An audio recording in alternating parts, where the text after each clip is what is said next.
আসসালামু আলাইকুম। অবিরাম বাংলার সংবাদে সবাইকে স্বাগত জানাচ্ছি। আমি নাইম ফাথম মুবিন। শুরুতে বিআরবি কেবলস সংবাদ শিরোনাম। শেখ হাসিনাকে ফেরত চাওয়া হবে আইন উপদেষ্টা। ভারত সরকারের কাছে সাবেক প্রধানমন্ত্রী শেখ হাসিনাকে ফেরত চাওয়া হবে বলে জানিয়েছেন আইন, বিচার ও সংসদ বিষয়ক মন্ত্রণালয়ের উপদেষ্টা অধ্যাপক ডক্টর আসিফ নজরুল। ভারত কখনোই বাংলাদেশের জনগণকে সমর্থন করেনি, উপদেষ্টা শারমিন মুর্শিদ। অন্তর্বর্তী সরকারের উপদেষ্টাদের সম্পদ বিবরণী প্রকাশের নীতিমালা অনুমোদন। শেখ হাসিনাকে ফেরত চাওয়া হবে আইন উপদেষ্টা।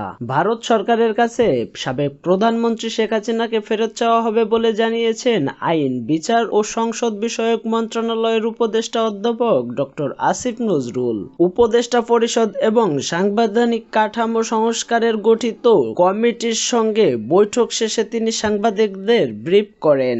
ব্রিফিংয়ে ৬ সংস্কার কমিশন প্রসঙ্গে আসিফ নজরুল বলেন, আগামী ১ অক্টোবর থেকে শুরু করে ৩১ ডিসেম্বরের মধ্যে রাষ্ট্র সংস্কারের ৬টি কমিটি সংস্কার সংক্রান্ত প্রতিবেদন জমা দেবে। সুষ্ঠু নির্বাচন অনুষ্ঠান ছাড়াও প্রয়োজনীয় রাষ্ট্র সংস্কারের প্রাধান্য দেবে কমিটি। এ সময় প্রধানমন্ত্রীর পদ থেকে পদত্যাগ করে ভারতে পালিয়ে যাওয়া শেখ হাসিনার বিরুদ্ধে শতাধিক মামলা হয়েছে।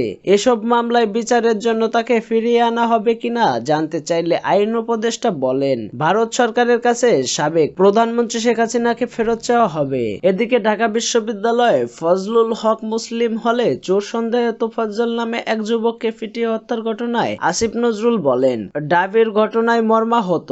সব জাস্টিস এড়াতে যত রকম পদক্ষেপ নেওয়া দরকার নেওয়া হবে। বিচার বহির্ভূত হত্যাকাণ্ডে সহ্য করা হবে না। এর সঙ্গে জড়িত কাউকে ছাড় দেওয়া হবে না। ভারত কখনোই বাংলাদেশের জনগণকে সমর্থন করেনি, উপদেষ্টা শারমিন মুর্শিদ।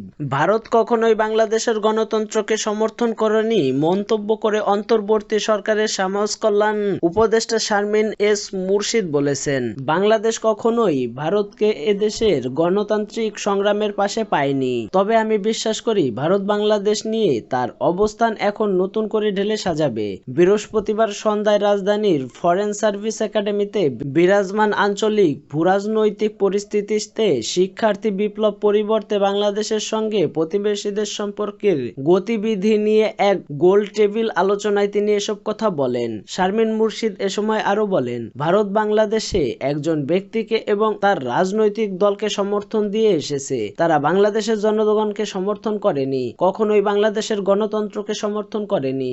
সকলের সঙ্গে বন্ধুত্ব, কারো সঙ্গে বৈরতা নয়। এ পররাষ্ট্রনীতি সমালোচনা করে সমাজ কল্যাণ উপদেষ্টা বলেন, কেউই বাংলাদেশের বন্ধুত্বের গুরুত্ব দেয় না, আর সেই সঙ্গে বাংলাদেশের বৈরিতায় উদ্বিগ্ন কে? বাংলাদেশের বন্ধু বা বৈরতা কোনোটাই গুরুত্ব বহন করে না। ফলে আমাদের নতুন একটি পররাষ্ট্রনীতি তৈরি করতে হবে, আর এটি হতে হবে আমাদের জাতীয় সমর্থকের বিবেচনায় রেখে। তিনি প্রশ্ন রেখে বলেন, বাংলাদেশের সঙ্গে বন্ধুত্বের কার কি আসে যায়? বাংলাদেশ কিভাবে আঞ্চলিক বা আন্তর্জাতিকভাবে গুরুত্বপূর্ণ? কেউ বাংলাদেশের সঙ্গে বন্ধুত্বের বিষয়টি গুরুত্ব দেয় না, না ভারত, না চীন, না যুক্তরাষ্ট্র, কেউ না। শারমিন এস মুর্শিদ বলেন, ১৯৪৭ সালে দেশ ভাগ হয়েছিল ধর্মের কারণে, আর ১৯৭১ সালে হয়েছিল সংস্কৃতির ভেদাভেদের কারণে। পাকিস্তান কখনোই বাঙালি সংস্কৃতি বোঝেনি, তারা বাঙালিদের বিদেশি মনে করত এবং মেনে নিতে পারেনি। আর ভারত কখনোই বাংলাদেশিদের ইসলামিক ঐতিহ্য বোঝেনি, তারা কখনোই মেনে নিতে পারেনি যে বাঙালিরাও মুসলমান হতে পারে। ভারতীয়রা বলে থাকে, আপনি বাঙালি, আমি মনে করেছিলাম মুসলমান। আমি এ ধরনের প্রশ্নের সম্মুখীন হয়েছি।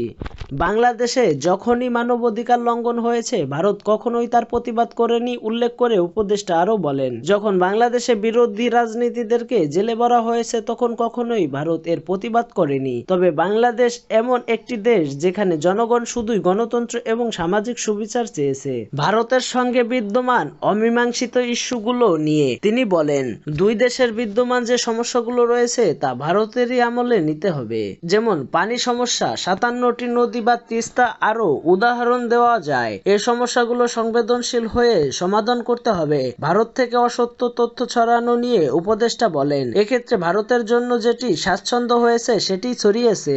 বড় শক্তিগুলো আমাদের ছোট প্রতিবেশীদের বুঝাতে পারে না, এটা ঐতিহাসিকভাবেই বাস্তব, এমন মন্তব্য করে সমাজ কল্যাণ উপদেষ্টা বলেন। ফলে বাংলাদেশ বা বাঙালিকে না পাকিস্তান না ভারত বুঝতে পেরেছে। এখন পর্যন্ত ভারতীয়রা আমাদের বুঝতে পারে না, হতে পারে পাকিস্তানও আমাদের বোঝে না, যদিও এখন মনে হচ্ছে আমাদের বুঝতে শুরু করেছে। সমাজ কল্যাণ উপদেষ্টা বলেন, 1971 সালে যারা বাংলাদেশ স্বাধীনের যুদ্ধ করেছিল তাদের যুদ্ধের পর নিজ গ্রামে খালি হাতে খালি পায়ে ফেরত পাঠানো হয়েছিল, তাদের দেশ গঠনের সঙ্গে যুক্ত করা হয়নি। এখান থেকেই আমাদের ভুলের শুরু। 2024 সালে আমরা সেই ভুলের পুনরাবৃত্তি করতে চাইনি। গোল টেবিলে ভারত থেকে ভুল তথ্য ছড়ানো নিয়ে সাবেক রাষ্ট্রদূত এম হুমায়ুন কবির বলেন, বাংলাদেশে ঘটে যাওয়া শিক্ষার্থীদের আন্দোলনটি ছিল অপ্রাতিষ্ঠানিক। সাধারণ ধারণা হচ্ছে সরকার প্রাতিষ্ঠানিকভাবে পরিবর্তন হয়ে থাকে। বাংলাদেশে যেটি ঘটেছে তা শুধু এখানেই নয়, দেশের বাইরেও একটি উদাহরণ। ফলে ভারতের বন্ধুদের থেকে এ প্রশ্ন শুনতে হয়েছে যে কোনো রাজনৈতিক দলের বা বহির্বিশ্বের সমর্থন ছাড়া একটি অপ্রাতিষ্ঠানিক আন্দোলন কিভাবে সরকার পরিবর্তন করলো। এটি ভারতের জন্য নতুন, ফলে তাদের মধ্যে বিভ্রান্ত তৈরি করেছে। অন্তর্বর্তী সরকারের উপদেষ্টাদের সম্পদ বিবরণী প্রকাশের নীতিমালা অনুমোদন। অন্তর্বর্তীকালীন সরকারের উপদেষ্টা এবং সমমর্যাদা সম্পন্ন ব্যক্তিবর্গের আয় ও সম্পদ বিবরণী প্রকাশের নীতিমালা 2024-এর খসড়া অনুমোদন দিয়েছে সরকার। নীতিমালা অনুযায়ী অন্তর্বর্তী সরকারের উপদেষ্টা ও সমমর্যাদা কর্মকর্তাদের সম্পত্তির বিবরণী সংশ্লিষ্ট কর্তৃপক্ষের কাছে জমা দিতে হবে।